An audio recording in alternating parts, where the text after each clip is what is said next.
Well, we all know in Gotham, men can be crazed clowns, and homemakers can become catwomen. In case you don't get the reference, the Penguin says that in Batman Returns. Okay, moving right along.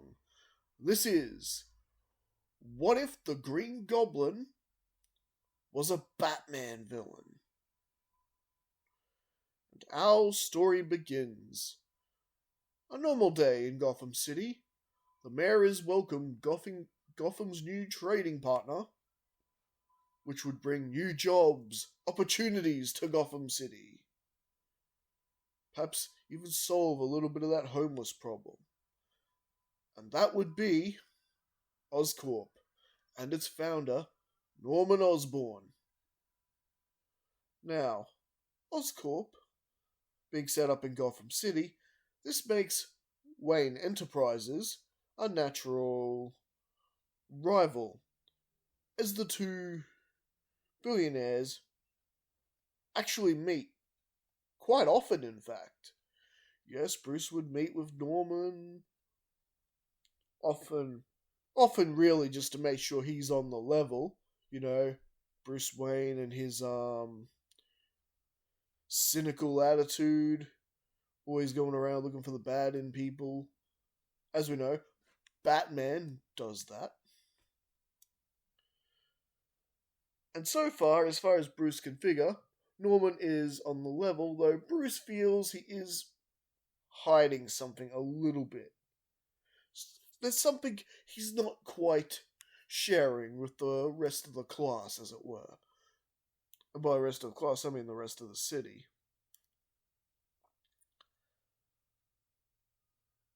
And that is the fact that he, like in the Marvel Universe, he is reverse engineering a serum. In this case, it's the serum that made Deathstroke into the ultimate assassin that he is. Instead of, Captain America's. Hey, this is the DC universe after all. He's not going to have a vial of Captain America's super soldier serum handy. No, he would have Deathstrokes instead. Now, originally, the idea was to create super cops for the GCPD, turn the GCPD into the ultimate police force, one that would not need the Batman anymore. Haha, yeah, right. The corruption in that department. Well, as it turns out, Norman was being challenged by LexCorp, who is more or less promising the same thing. And one night, as Norman rushed creating the serum, doing what he's doing, using the same methods he does in Marvel. Yeah, the containment bursts and blows up in Norman's face, and there's a fire that gets caused, and well, thanks to Batman seeing the fire, Batman was able to rescue Norman, but Norman himself has ended up hospitalized and in a coma for weeks, given that the performance enhancer exploded in his face. Now, at this time, the board of directors of Oscorp, now in Marvel, I know, and in the 90s animated Spider-Man, it's J. Jonah Jameson, Wilson Fisk,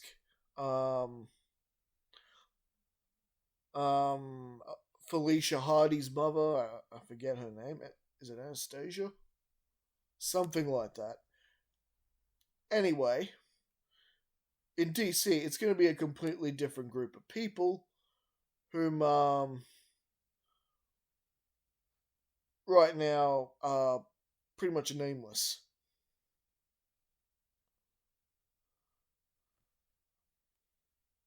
After all, It's DC, different set of characters. And I can't think of many characters who would have a board of directors position except for maybe Lex Luthor, but he's with a rival company.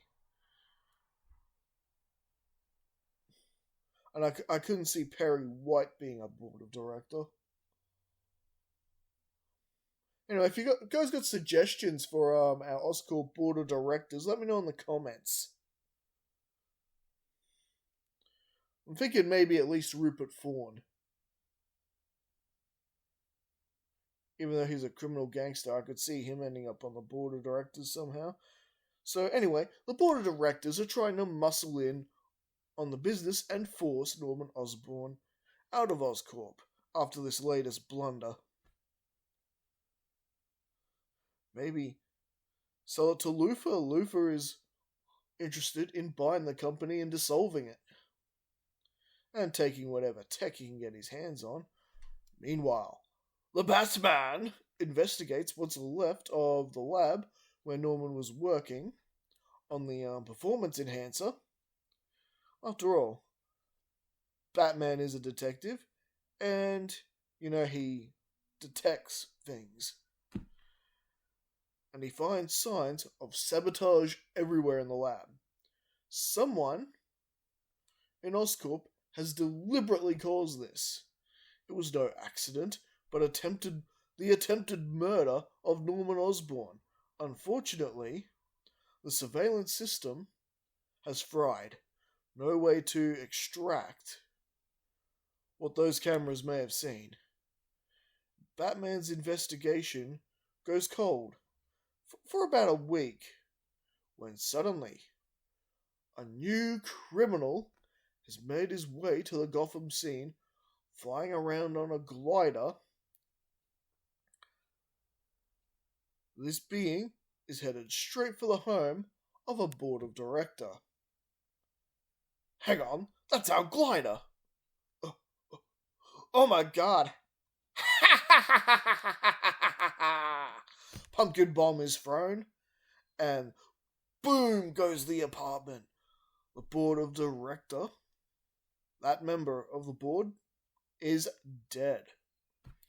The Gothamites who witness that being flying off, they barely get a glimpse of him, but as you may have guessed, they blame Batman for this. Commissioner Gordon, Renee Montoya, and even Bullock are the only ones who stick up for Batman. He didn't do it. Batman doesn't kill. He doesn't go around murdering innocent civilians. But no matter what they say, the mayor wants the Bat brought in. And so do the Gotham people.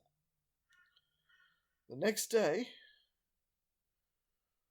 Bruce visits Norman in the hospital, who is still comatose. No signs he's gone anywhere.